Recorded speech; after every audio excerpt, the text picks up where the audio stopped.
today. Just kind of waiting on that light. Does the light even come on anymore? I don't think so. I don't think so.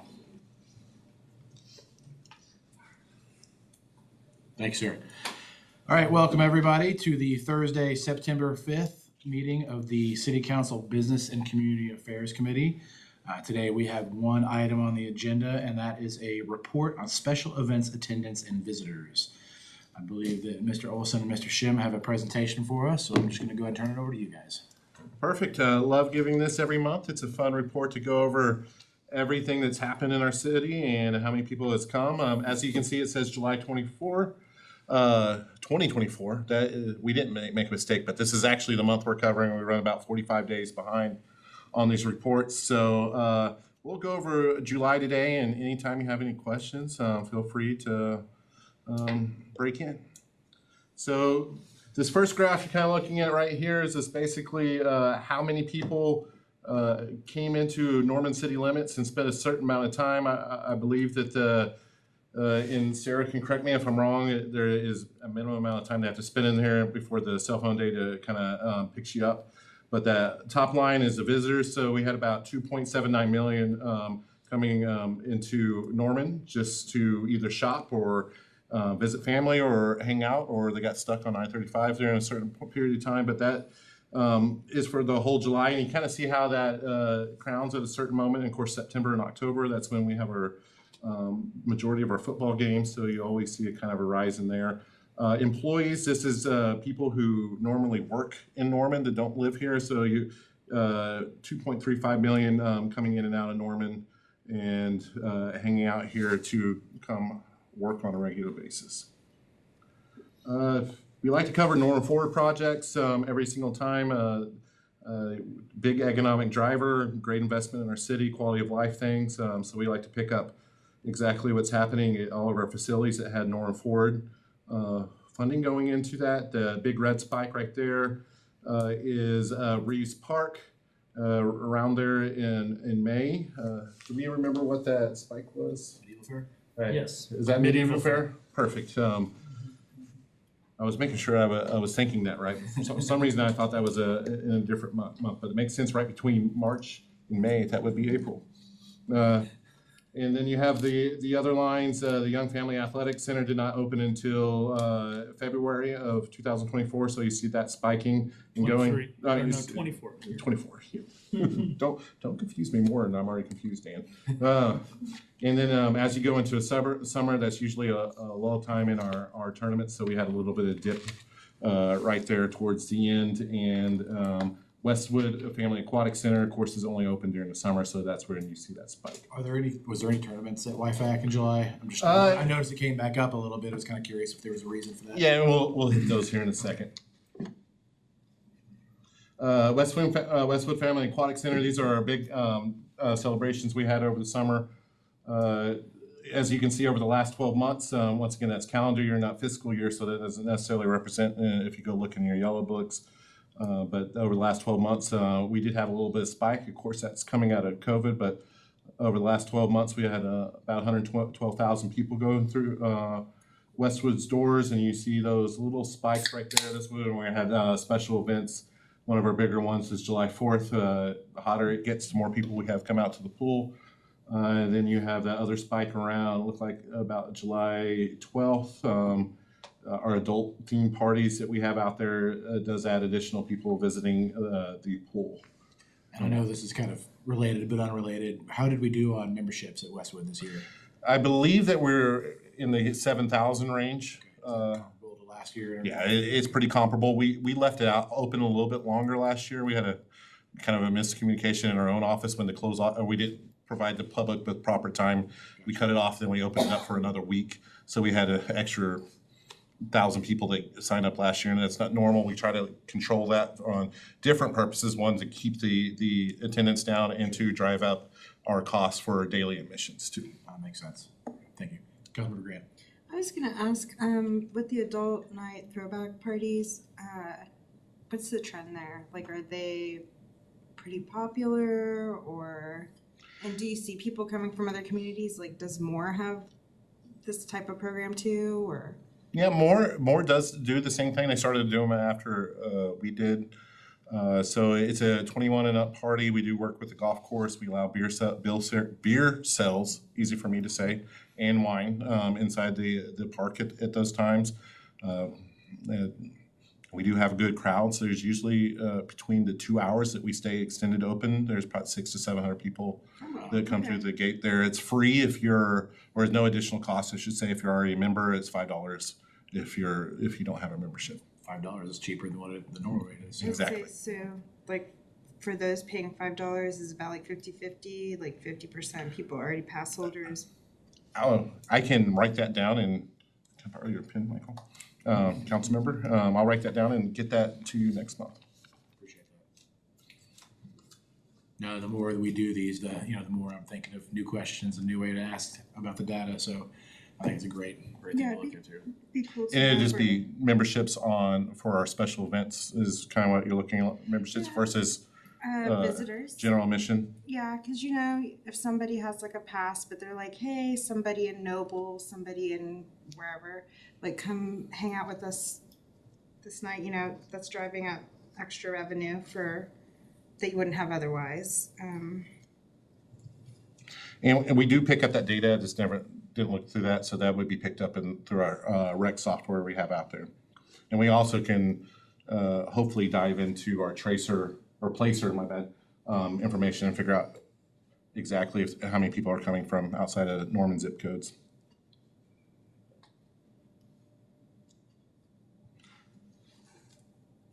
Sorry, I'm taking notes. Sounds really successful though, if it's Yeah, 600 to it's- 700 people. It's positive. Westwood does really well out there in the about 100 days of operation, and this is amazing. You compare it to any other municipal pool, by far most successful out there, and I just think it has to compare with our size of city, being a newer pool. Our national organizations, parks and recreation organizations, say you should have one for a public pool for about every 50,000 people. We have one for 130,000 people. So that also goes into how much revenue we make, but the about 90 days we do, on a good year, we'll do $900,000 in revenue, which is good, but our expenses, and not including expenses, Yes, it's very, it's costly to run a pool. our cost of employment has kind of outpaced the emission, which we talked about at some point or another, because the lifeguards pre-COVID, I believe we're paying about $10 to $12 an hour, depending on which position you have now. Now we're paying 15 to 17. And this year is the first year that we actually got fully staffed before the season started since COVID. So Well, employment's starting to come back. I'm glad to hear we're able to pay people that wage. I mean, I know it puts stress on, the program itself, but I think that's something we can figure out. I'm glad to hear that. Moving on to the Young Family Athletic Center, we have the tournaments listed over there on the left side. So you had Primetime Sports Basketball Tournament.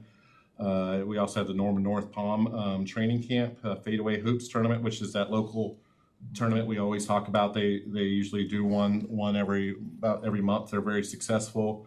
One of our new things we had in there is the Oklahoma Cornhole Cup. It is one of these events that we are, thanks to the sports committee, my bad. Commission? Thank you. Sports Commission, we were able to get them in town, and part of it is the first time we did actual alcohol sales inside the YFAC, just for that right there, and it was very successful to go along with their in a weekend. I think we did about $5,000 in beer sales just for that event, which goes to help out the operation out there, and just for people throwing bags and playing cornhole.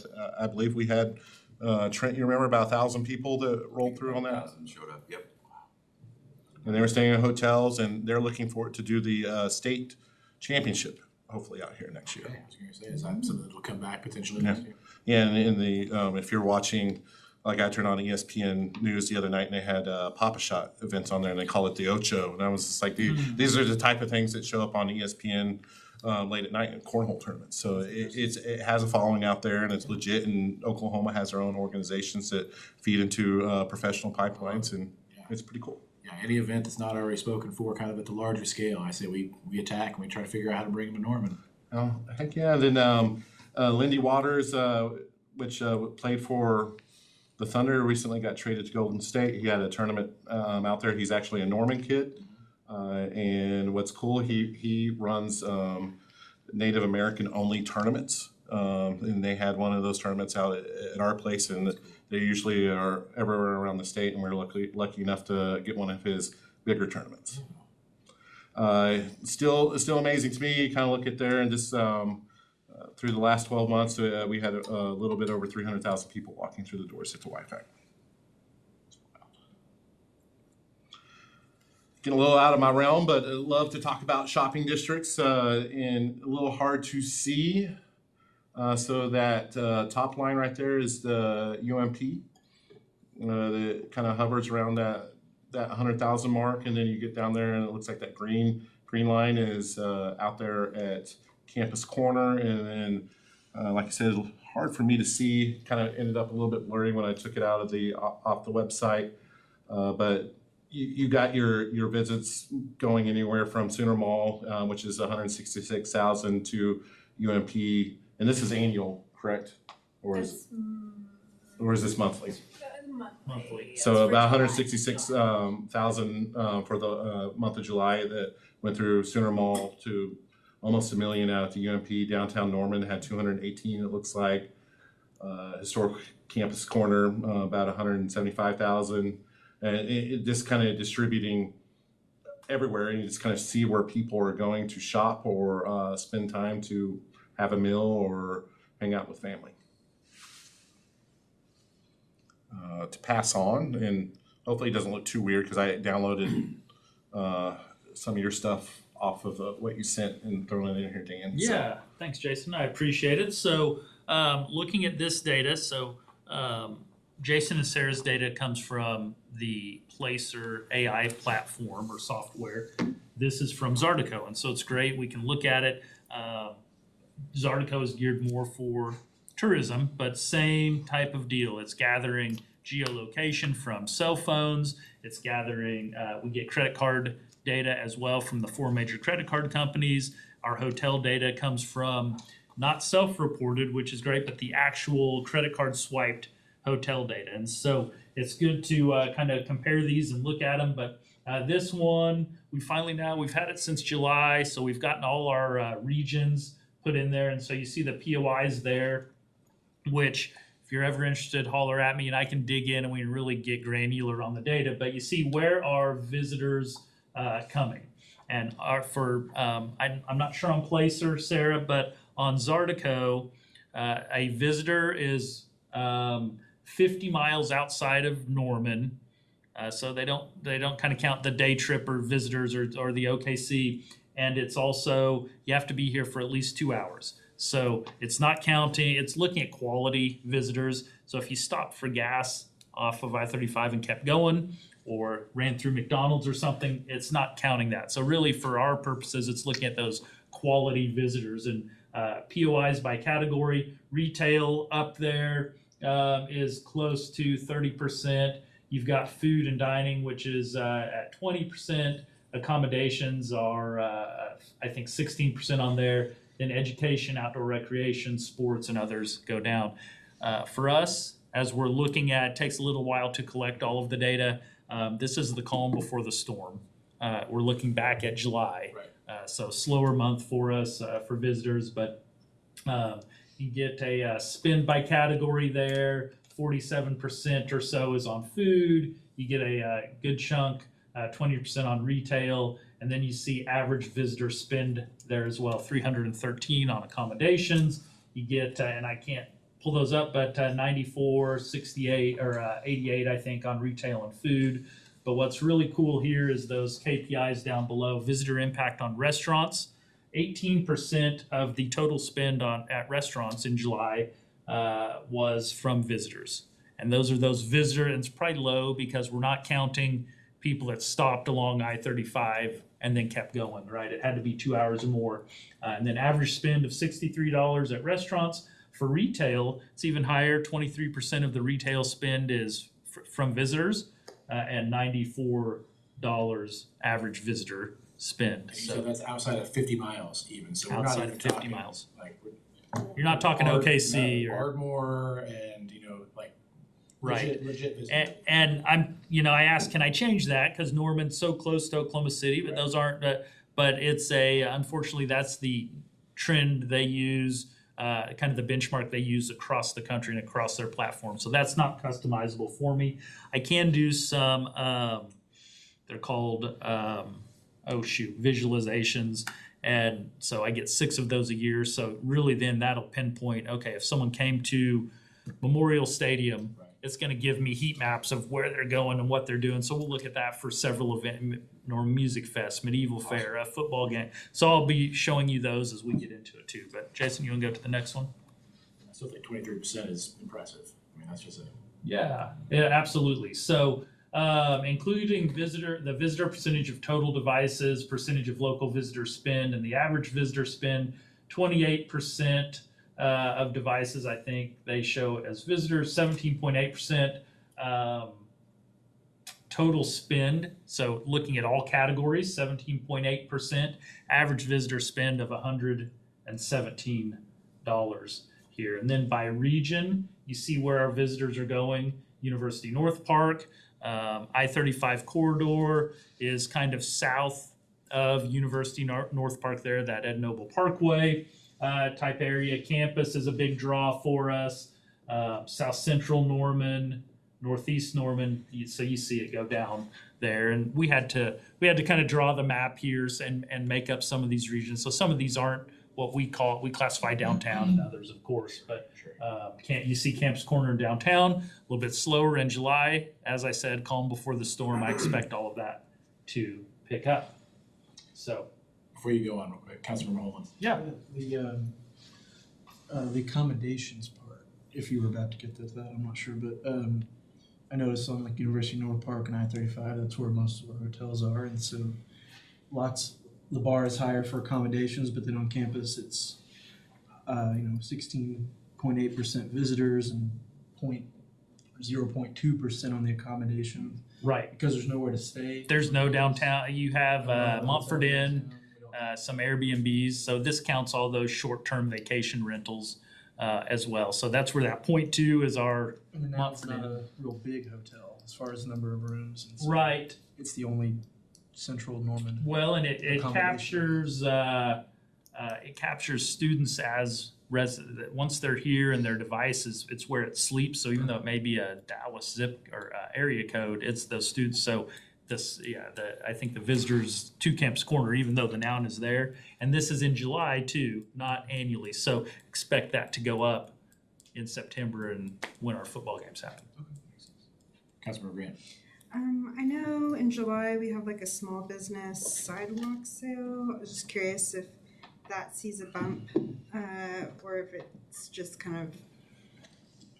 Yeah, that may be That would be placed really or- hard to track because it's for such a small period of time and you'd have to look at each individual spot. I think you could probably definitely see a bump if you went with like tax-free weekend at the Tudor Mall, like you Yeah. would see those, but for doing it for a really small location for like, if you want to look at like one store for one day, it's not gonna have enough panel data to That- present. yeah. You could probably do it for like a district. Yeah, I was curious across the city because it seems like it'd be small businesses, obviously downtown, but it could have Campus Corner, could have, is that one in Brookhaven? Brookhaven Village, yeah. I'll look and see if I can see a bump, but I don't know if it would be enough of a bump Is to it really measure. something that a lot of small businesses in Norman participate in? Yeah, we usually have 3 or 4 dozen that actually register with us. Now, there's a lot that participate that kind of just on their own and don't necessarily tell us about it, but we try to promote them all together if they register, if they're at. And we partnered with the Independent Shopkeepers Association, so they kind of help us on that registration side, so we don't actually have to do that part, which is great. And then they make cool little maps for the whole state, so. Okay. But I can look and see if we can see a bump on those weekends. The hard part about some of that stuff is because of the privacy regulations on the cell phones, like if you set it private, I say yes to everything because I want the data and I want tailored ads to me, but many people try and block it out. It's harder than you think. to decline and opt out of those things because some of the apps you're using may be tracking you or other things. But the more granular you get on smaller POIs or maybe just a single shop, the less cell phone data you're collecting, so the less reliable it is. And so like for my system, it's really hard on that POI. If you're looking at just a weekend at just a spot, it's the data's not as reliable. So Ad targeting, you limit your audience and it's kind of, all right, so this was visitor impact on accommodations. Obviously, this makes sense. Visitor spend percent of total is 82%. Average visitor spend in July at accommodations $313, and the impact on attractions was 11% with $83 average spend. And these may have jumbled up a little bit. That'd be when my bad uploading things. So these are some of the really good numbers that I like to look at. So these are our KPIs, the key performance indicators. You look at hotel occupancy, and what I like about this one is because it's all through key data. That's a platform that the hotels report into. It's what's actually swiped. There's another platform called Smith Travel Research. That's self-reported data. We get that info as well, but it includes NCED, National Center for Employee Development, and those are it's 940 rooms where the data gets skewed because the postal employees don't pay anything in, and they may be staying there, but they don't count towards the occupancy, so it tanks all our numbers. If you kind of take that non-traditional hotel out, this picks up most of what we're looking at. So hotel occupancy for July was up 13%, which is good, at 58. ADR, average daily rate, is at 131. Once again, we expect these numbers to go up significantly. Demand was up. RevPAR is revenue per available room. That's the number the hotels really look at. Obviously, they're looking at expenses and that revenue that's coming in, and so revenue per available room being up is really important as well. STVR is that short-term vacation rental. It was down a little bit in July, but once again, they had their average daily rate up 20%. Demand was up, and RevPAR for them was up. so would RevPAR be something that like a new hotel might be looking at as a metric to decide if they're coming to build a Yeah, hotel in Norfolk? if a certain brand of hotel or operators coming to look here, they have metrics that they want to see we're meeting.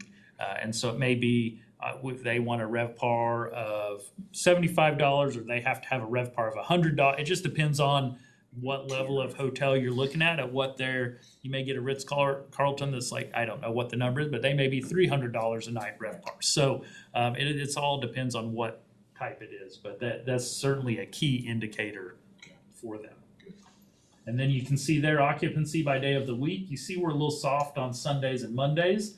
It begins to pick up on Tuesdays, and really the conferences and then weekends are really strong.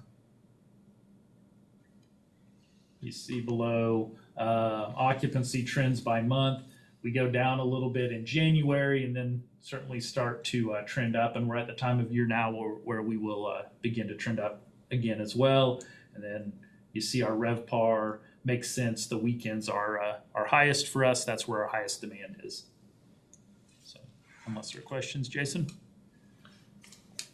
It's a surprise every slide. I know. Where are we going?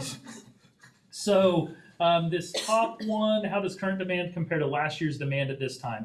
So this is looking at this year versus last year. That doesn't change versus July. So you see for this year, we're up 203% versus last year.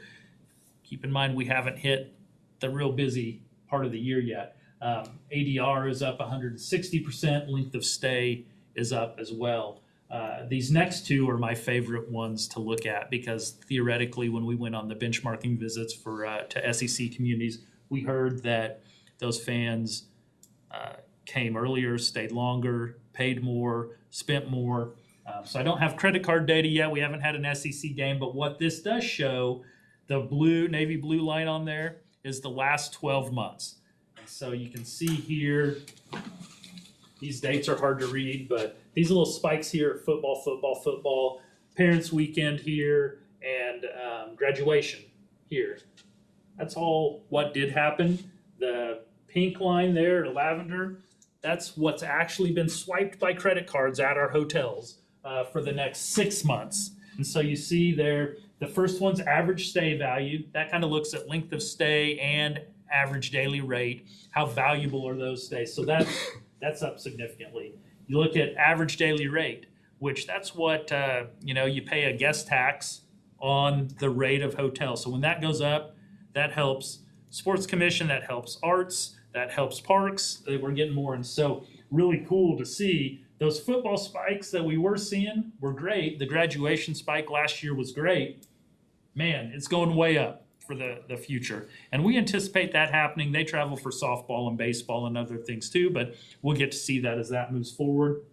Another cool one that, we know the hotels are impacted, but when our visitors are coming, length of stay really impacts it too because they're spending more money. So length of stay is up significantly too. And what I will point out too, this little dip here, which looks like that's in August and others, there's usually a little bit of a lag or a catch up there. So we'll see what that looks like actually when it turns navy blue. But length of stay is going from, last year we were at 2 days here.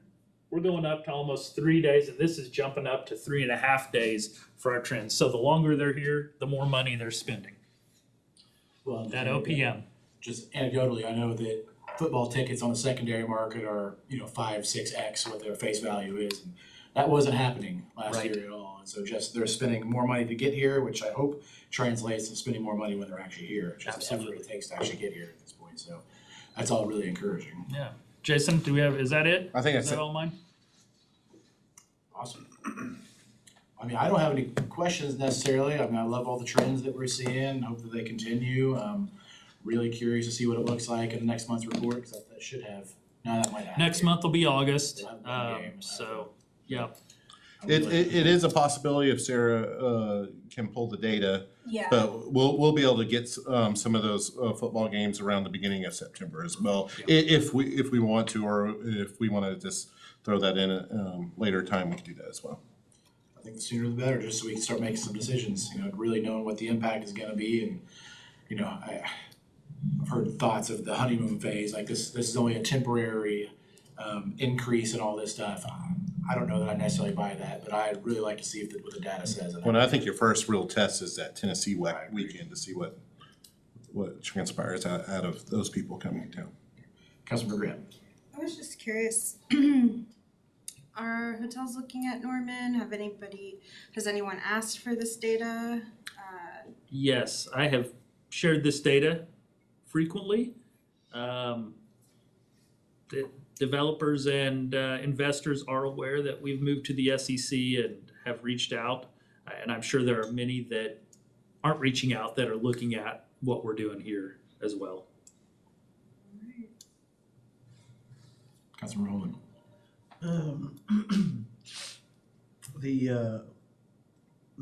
This slide about the 2024 major festivals, I didn't see Fall Fest on there.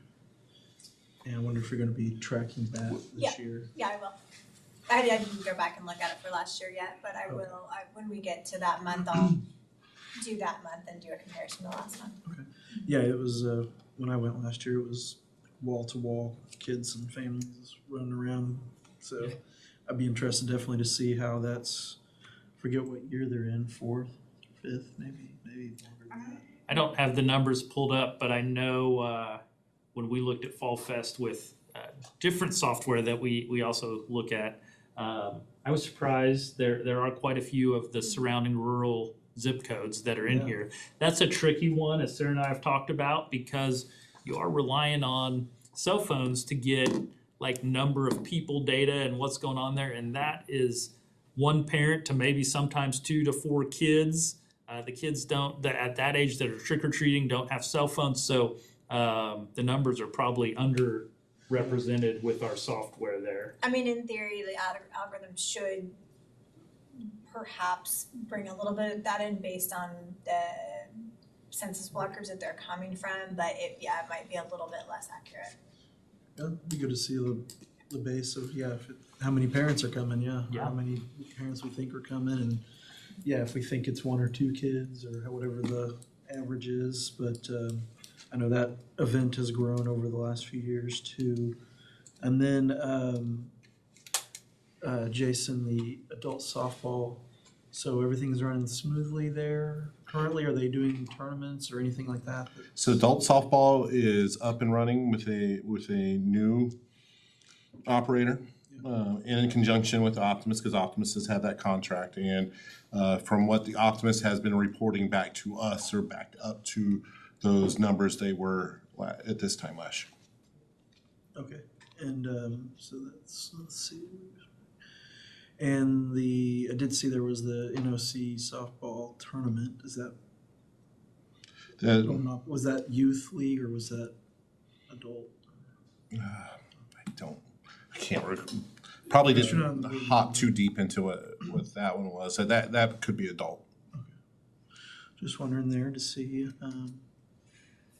how that was going along. Especially since Reeves Park has that real big spike with medieval fair, of course, but, And too, as school gets back into session, we always worked with the intramural, with OU to do their softball out there as well. it seems like OU Griffin and Reeves are pretty much neck and neck, Mhm. I guess, on a yearly average in use. Yeah, and you'll start seeing that especially during the hot months, your outdoor sports they slow down a lot, and there's not a whole lot of soccer out there. They do have practices and some inter-club games going on at Griffin, but once you hit that fall season, you'll see Griffin explode. Yeah, I mean, when they are going, they'll have big spikes, and then they will go down in the off season. Starts on Saturday. You'll notice when you're driving over there on Saturday, I'm sure. And on the hotel thing, if we had, I know there's a proposal for a hotel in the entertainment district project, but if we had interest for hotels outside, I guess we know about the downtown proposal. Are there interest for hotels outside of those two that we know about? I mean, I think they're looking at lots of different locations. Certainly, though, their interest is driven by traffic counts and events and other things. So there are other locations that they're looking at. The ones we know for sure about, the kind of the entertainment district, but there is the downtown one. I know the old Sooner Legends location has been looked at. It wouldn't surprise me. I have not been contacted by anybody recently about this, but in the past, I've been contacted about another Camp's Corner potential location. So I think people are looking all over town, but I-35 in that area makes the most sense for them just because of all the cars that are going by. And to north of the YPAC, haven't talked to the developer about it in a few months, but he had an LOI out there for a hotel just in that 4-acre lot that's right north of the YPAC. So I don't know if he ended up getting that letter of intent signed by the hoteler or not. Very good. Councilmember Grant. I was just gonna circle back to Fall Fest. Downtowners are organizing it, this is their first year. Correct. Okay, so they'll be able to help with data collection as far as what their vendors saw. It is a free fest, so I'll say as somebody who's worked downtown, generally your retail doesn't see a bump. I'll say it doesn't really rise to the level of Art Walk, much less the Norman Music Fest. I could see it a rise in food sales, but most people are coming for the candy and rides and all the free, so. That's kind of what I've heard. Sarah, probably the same, but the retailers don't see a big bump. Restaurants, because people are coming down, they're gonna eat first and then go. The restaurants see a bit of a bump Sometimes for it. at food trucks, I don't think, do we get sales tax off of food trucks? Yeah. Should. We do, okay. We should. Yeah, but generally, and I don't know, cause it's downtowners this year, but generally past, Fall Fest, the idea is it's free. They really encourage people who are gonna be out there not to charge for things, so.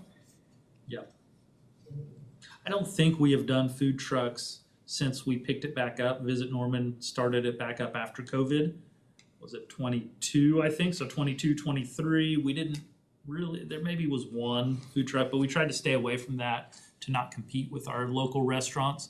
I would imagine since downtowners now have taken that over, I haven't heard if they're doing food trucks or not, but I think they should. I'll just say from having been in the area for Fall Fest and walking around, the restaurants are pretty full. Garage is full. The DOS boot camp, all that. So yeah. it could definitely, attract more people. Maybe they might go actually buy a shirt from retail space or trinkets, whatever. All right, excellent. Well, I think this was a good discussion. Is there anything else from anybody? Well, if that's it, this meeting is adjourned. Appreciate you guys. Thank you.